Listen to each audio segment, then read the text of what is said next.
नमस्कार, मैं हूं प्रदीप कुमार। आप देख रहे हैं पॉलिटिकल आइडिया। पॉलिटिकल आइडिया के आज के इस अंक में आप सभी दर्शकों का बहुत बहुत स्वागत है। मित्रों, बिहार में ऑपरेशन लोटस शुरू हो चुका है। चुनाव परिणाम आने के बाद से ही बीजेपी ने उन सूत्रों को खंगालना शुरू कर दिया है जिससे कि आने वाले समय में बीजेपी की सरकार बिहार में खुद की बन सके, बीजेपी का मुख्यमंत्री बन सके। और इस बात की खबर नीतीश कुमार को भी है। ऐसा नहीं है नीतीश कुमार को नहीं है।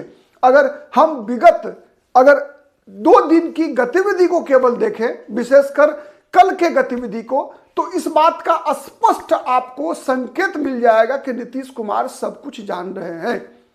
आप कहेंगे क्यों?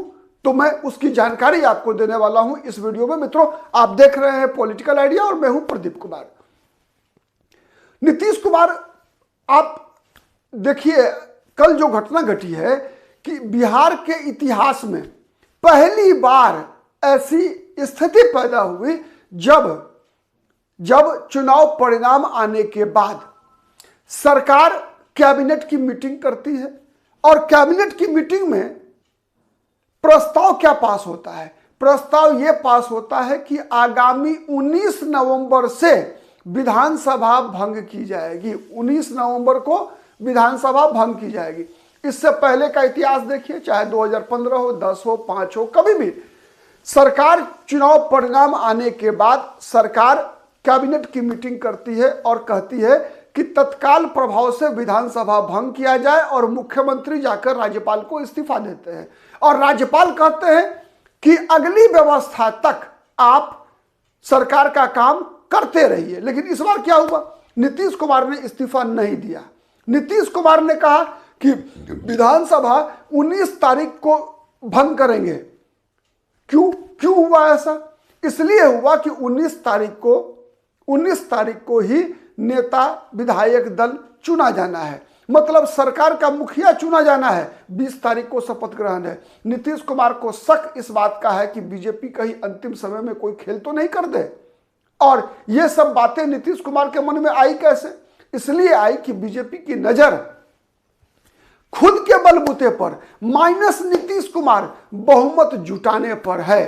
कैसे है आप समझिए। सबसे पहले बीजेपी की नजर है बहुजन समाज पार्टी के एक उम्मीदवार सतीश कुमार सिंह यादव, जो कि रामगढ़ विधानसभा सीट से चुनाव जीत कर आए हैं।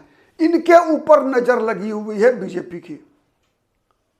बीजेपी की नजर सतीश कुमार सिंह यादव पर लगी हुई है कि सतीश सिंह को बीजेपी में जितना जल्दी हो शामिल करा लिया जाए।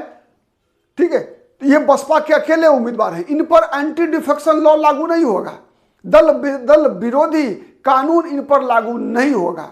एक दूसरा, आईपी गुप्ता सहरसा से चुनाव जीत कर आए हैं। आईपी गुप्ता अपनी पार्टी के अकेले विधायक हैं। इन पर भी दल बदल विरोधी कानून लागू नहीं होगा। तीसरे नंबर पे है कांग्रेस पार्टी। 6 विधायक जीत कर आए हैं। 6 में एक कमरुल होदा किशनगंज से जीत कर आए हैं। उनके बीजेपी में शामिल होने की कोई संभावना नहीं है। उबैदुर रहमान अररिया से चुनाव जीत कर आए हैं। इनके बीजेपी में शामिल होने की कोई संभावना नहीं है, क्योंकि जिस प्रकार की परिस्थितियों में ये दोनों AIMIM को हरा कर आए हैं, ये बड़ी बात है। ठीक है, तो अगर ये बीजेपी में जाएंगे तो राजनीतिक मौत हो जाएगी इनकी। तो इसीलिए ये तो जाएंगे भी नहीं, क्योंकि फिर इनकी तो अपने क्षेत्र में भी फिर जनता को भी समझना है ना, जनता को भी देखना है। लेकिन 4 जो निशाने पर है उसमें सबसे पहले हैं सुरेंद्र प्रसाद कुशवाहा। जदयू के उम्मीदवार को हरा कर आए हैं। उनकी राजनीति कहीं प्रभावित नहीं होगी। ठीक है, धीरेन्द्र प्रताप सिंह किसको हरा के आए हैं? जदयू के उम्मीदवार को हरा कर आए हैं वाल्मीकि नगर विधानसभा सीट से, सुरेंद्र प्रसाद कुशवाहा। दूसरा नाम है अभिषेक रंजन। अभिषेक रंजन ये चनपटिया विधानसभा सीट से बीजेपी के उमाकांत सिंह को हरा के आए हैं। कलवार जाति के हैं। सुरेंद्र प्रसाद कुशवाहा समाज से हैं, कलवार जाति के हैं अभिषेक रंजन। ठीक है, तीसरे उम्मीदवार हैं मनोज विश्वास, फारबिसगंज। बीजेपी के विद्यासागर केसरी को हरा के आए हैं। अति पिछड़ी जाति से आते हैं, अमात जाति से आते हैं मनोज विश्वास। और इसके अलावे एक शेड्यूल ट्राइब के लिए सुरक्षित सीट है कटिहार में, मनिहारी विधानसभा सीट। ठीक है, वहां से चुनाव जीत कर आए हैं मनोहर प्रसाद सिंह। ठीक है, तो इन चारों विधायकों पर बीजेपी की गिद्ध दृष्टि लगी हुई है। साथ ही मैंने बताया सतीश प्रसाद, कुमार सिंह यादव, रामगढ़ और आईपी गुप्ता 6। अब देखिए कि 6 के बाद खेला क्या होता है। बीजेपी के सदस्य कितने हैं? 89, 89 6 95, 95 के बाद 19 विधायक हैं लोक जनशक्ति पार्टी के, चिराग पासवान के। 95 और 19 114। 5 विधायक हैं जीतन राम मांझी के, 114 5 19, और 4 विधायक हैं किसके? उपेंद्र कुशवाहा के। तो कितने हो गए? 5 जीतन राम मांझी, 4 उपेंद्र कुशवाहा, 9 19 हो विधायक हो गए चिराग पासवान के, 19 9 28 विधायक हो गए, और 95 और 28 123। 123 का आंकड़ा पूरा, मतलब 122 पर सरकार बननी है, 123 का आंकड़ा हो जाता है। लेकिन क्या सवाल यह उठ रहा है कि क्या भारतीय जनता पार्टी नीतीश कुमार को नाराज करने का खतरा उठाएगी?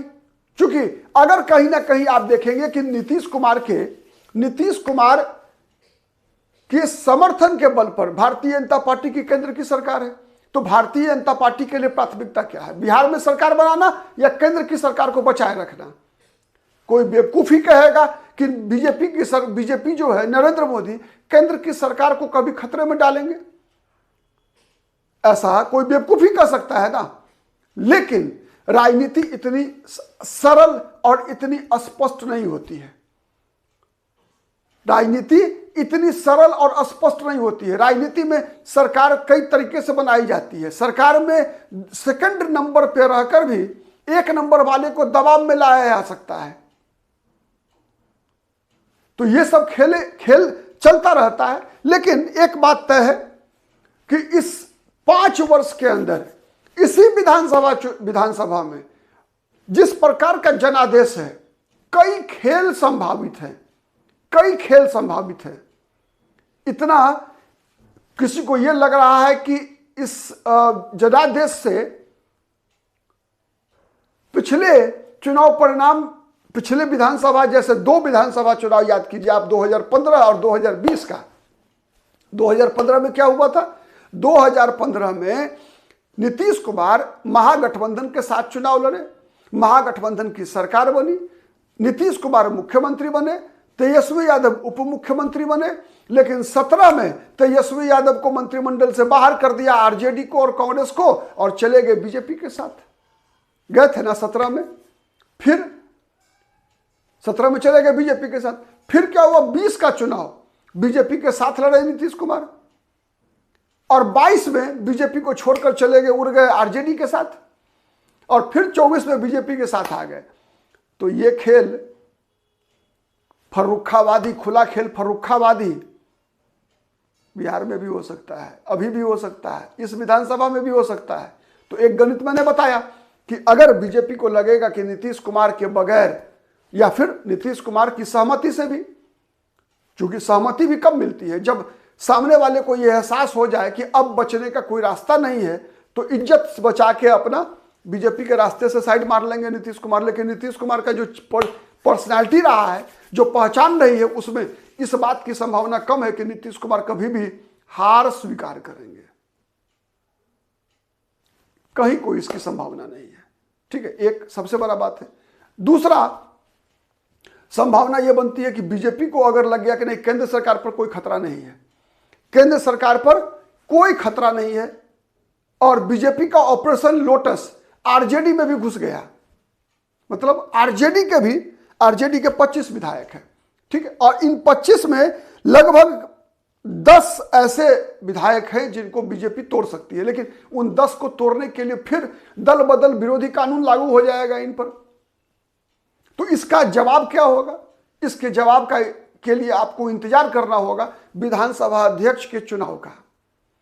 अगर विधानसभा अध्यक्ष बीजेपी का बना तो बीजेपी आरजेडी को भी तोड़ सकती है।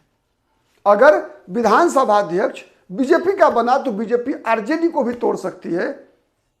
जैसे 2013 में बीजेपी से जब नीतीश कुमार अलग हुए थे तो बहुमत जुटाने के लिए आरजेडी को तोड़ा था, तो वो उस दौरान जो विधानसभा के अध्यक्ष थे उदय नारायण चौधरी जदयू में थे और उनकी सहायता से, तो ये चीजें आज के दौर में बीजेपी जैसे चुनाव मशीन के लिए, ऑपरेशन लोटस चलाने के लिए जाने जाने वाली पार्टी के लिए असंभव नहीं है।